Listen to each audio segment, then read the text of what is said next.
بخاری شریف سے منتخب 1000 احادیث کا والیوم 5، حدیث نمبر 101۔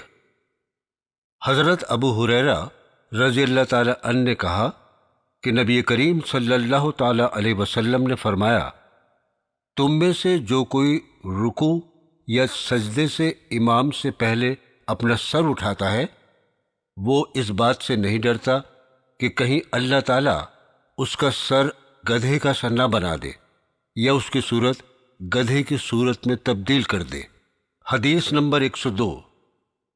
حضرت ابو ہریرہ رضی اللہ تعالی عنہ نے کہا کہ رسول اکرم صلی اللہ علیہ وسلم نے فرمایا، امام تمہیں نماز پڑھاتے ہیں، اگر ٹھیک پڑھائیں گے تو تمہیں اور انہیں دونوں کو ثواب ملے گا، اگر وہ غلطی کریں گے تو بھی تمہاری نماز کا تمہیں ثواب ملے گا، غلطی کا گناہ امام پر ہوگا۔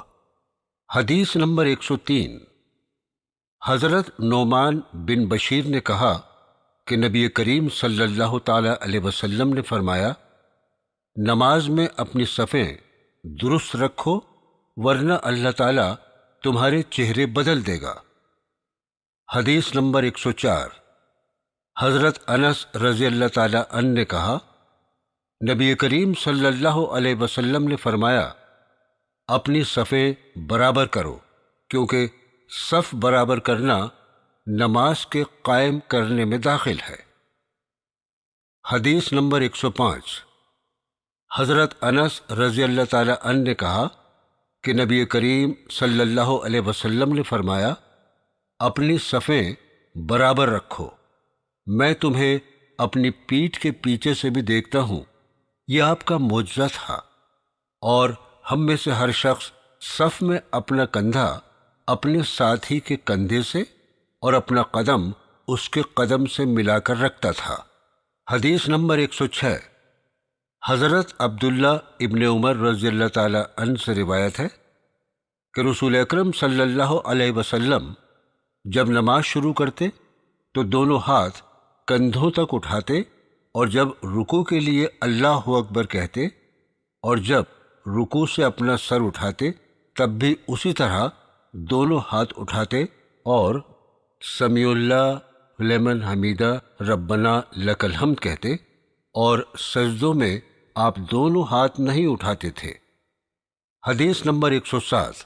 حضرت ابو قلابہ رضی اللہ تعالی عنہ نے مالک بن حویرث رضی اللہ تعالی عنہ صحابی کو دیکھا کہ وہ نماز شروع کرتے تو تکبیر تحریمہ یعنی نیت باندھنے والی تکبیر کے ساتھ دونوں ہاتھ اٹھاتے، اور جب رکوع میں جاتے اس وقت دونوں ہاتھ اٹھاتے، اور انہوں نے بیان کیا کہ رسول اکرم صلی اللہ علیہ وسلم بھی اسی طرح کیا کرتے تھے۔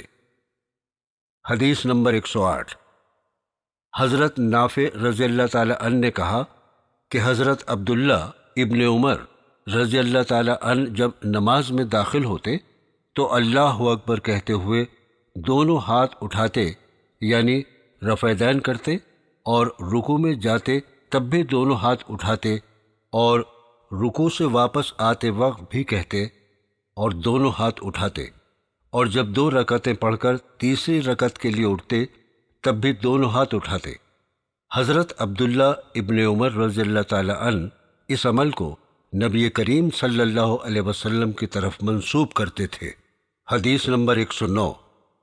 حضرت سہل بن سعد رضی اللہ تعالی عنہ سے روایت ہے کہ لوگوں کو یہ حکم دیا جاتا تھا کہ نماز میں ہر آدمی اپنا دایاں ہاتھ بائیں ہاتھ کی کلائی پر رکھے۔ حدیث نمبر 110۔ حضرت انس رضی اللہ تعالی عنہ سے روایت ہے کہ نبی کریم صلی اللہ علیہ وسلم اور حضرت ابو بکر رضی اللہ تعالی عنہ اور حضرت عمر رضی اللہ تعالی عنہ نماز میں قرأت سورہ فاتحہ سے شروع کرتے تھے۔ حدیث نمبر 111۔ حضرت ابو ہریرہ رضی اللہ تعالی عنہ سے روایت ہے کہ رسول اکرم صلی اللہ علیہ وسلم تکبیر تحریمہ اور قرأت کے درمیان تھوڑی دیر خاموش رہتے تھے۔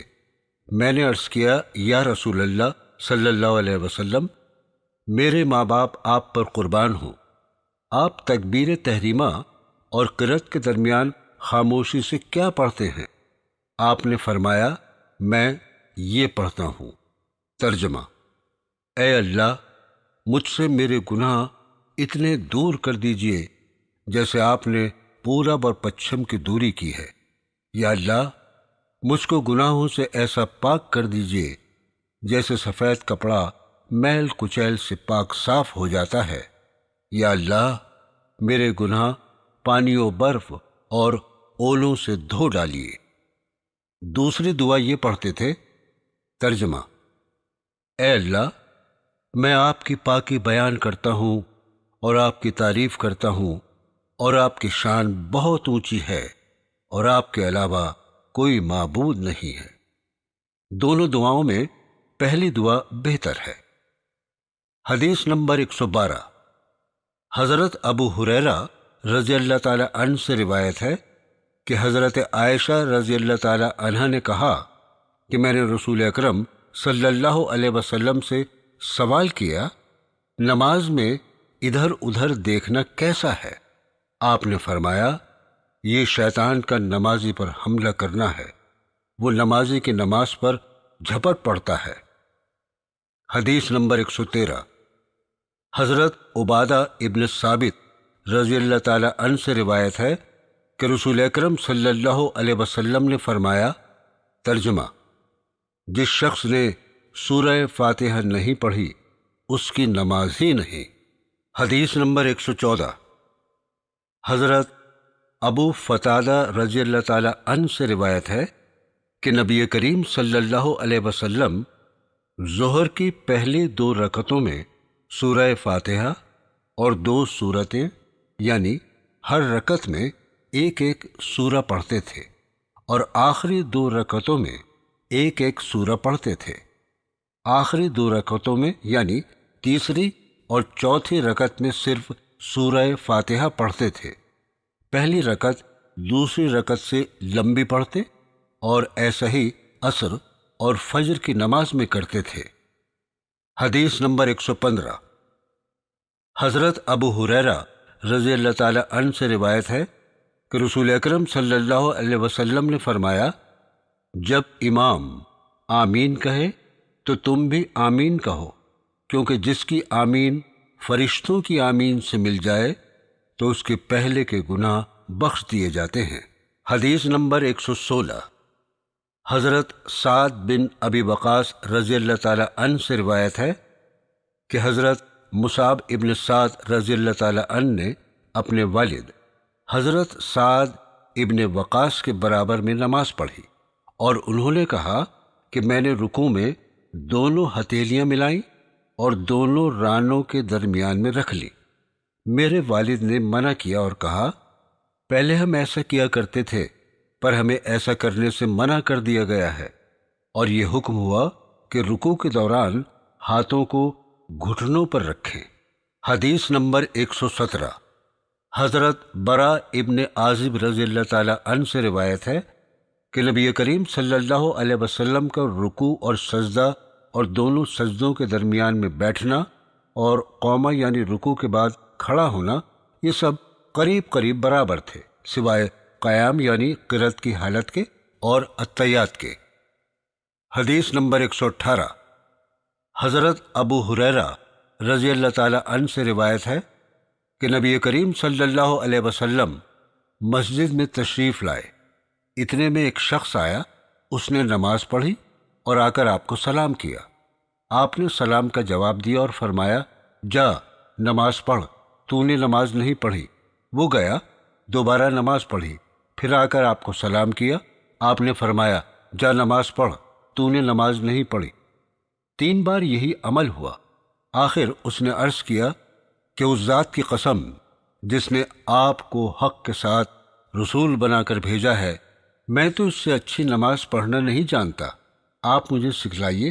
تو آپ نے فرمایا، جب تم نماز کے لیے کھڑے ہو تو اللہ اکبر کہو، پھر جو کچھ قرآن سے تم کو یاد ہو اور آسانی کے ساتھ پڑھ سکو وہ پڑھ لو، پھر اطمینان سے رکوع کرو اور سر اٹھاؤ یہاں تک کہ سیدھے کھڑے ہو جاؤ، پھر اطمینان سے سجدہ کرو، پھر سجدے سے سر اٹھا کر اطمینان سے بیٹھو، پھر دوسرا سجدہ اطمینان سے ادا کرو، پھر اسی طرح ساری نماز پڑھو۔ حدیث نمبر 119۔ حضرت عائشہ رضی اللہ تعالی عنہا سے روایت ہے کہ نبی کریم صلی اللہ علیہ وسلم رکوع اور سجدے میں یہ دعا پڑھتے تھے۔ ترجمہ: اے اللہ، ہمارے پروردگار، آپ اپنی تعریف کے ساتھ پاک ہیں، الہی مجھے بخش دے۔ حدیث نمبر 120۔ حضرت ابو ہریرہ رضی اللہ تعالی عنہ سے روایت ہے کہ رسول اکرم صلی اللہ علیہ وسلم نے فرمایا، جب امام سمیع اللہ لمن حمیدہ کہے تو تم اللہم ربنا ولک الحمد کہو، کیونکہ جس کا یہ کہنا فرشتوں کے کہنے سے مل جائے تو اس کے پچھلے گناہ بخش دیے جاتے ہیں۔ حدیث نمبر 121۔ حضرت ابو ہریرہ رضی اللہ تعالی عنہ سے روایت ہے کہ رسول اللہ صلی اللہ علیہ وسلم کی نماز کے قریب قریب نماز پڑھ کر دکھاتا ہوں، چنانچہ آپ ظہر، عشاء اور فجر کی آخری رکعت میں قنوت نازلہ پڑھا کرتے تھے۔ سمیع اللہ لمن حمیدہ کے بعد مومنوں کا حق میں دعا اور کافروں پر لعنت بھیجتے تھے۔ حدیث نمبر 122۔ حضرت رفاع ابن رافع زرقی رضی اللہ تعالی عنہ سے روایت ہے، ہم نبی کریم صلی اللہ علیہ وسلم کے پیچھے نماز پڑھ رہے تھے۔ جب آپ رکوع سے سر اٹھاتے یعنی رکوع سے سیدھے کھڑے ہوتے تو سمیع اللہ لمن حمیدہ کہتے۔ ایک شخص نے پیچھے سے کہا، ربنا ولک الحمد حمدن کثیرن طیبن مبارکن فیہ۔ آپ صلی اللہ علیہ وسلم نے نماز سے فارغ ہو کر دریافت فرمایا، کس نے یہ کلمات کہے تھے؟ اس شخص نے جواب دیا، میں نے۔ اس پر آپ نے فرمایا کہ میں نے 30 سے زیادہ فرشتوں کو دیکھا ہے کہ ان کلمات کے لکھنے میں وہ ایک دوسرے پر سبقت لے جانا چاہتے تھے۔ حدیث نمبر 123۔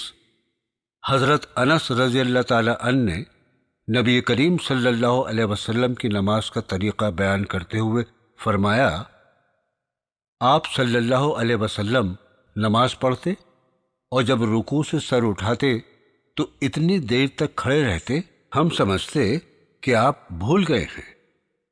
حدیث نمبر 124۔ حضرت ابو وائل رضی اللہ تعالی عنہ سے روایت ہے کہ حضرت حذیفہ رضی اللہ تعالی عنہ نے ایک شخص کو دیکھا کہ رکوع اور سجدہ پوری طرح نہیں کر رہا تھا۔ جب وہ نماز پوری کر چکا تو حضرت حذیفہ رضی اللہ تعالی عنہ نے اس سے کہا کہ تم نے نماز نہیں پڑھی۔ حضرت ابو وائل رضی اللہ تعالی عنہ نے کہا، مجھے یاد آتا ہے کہ حضرت حذیفہ رضی اللہ تعالی عنہ نے یہ بھی فرمایا، اگر تم مر گئے تو تمہاری موت محمد صلی اللہ علیہ وسلم کی سنت پر نہیں ہوگی۔ حدیث نمبر 125۔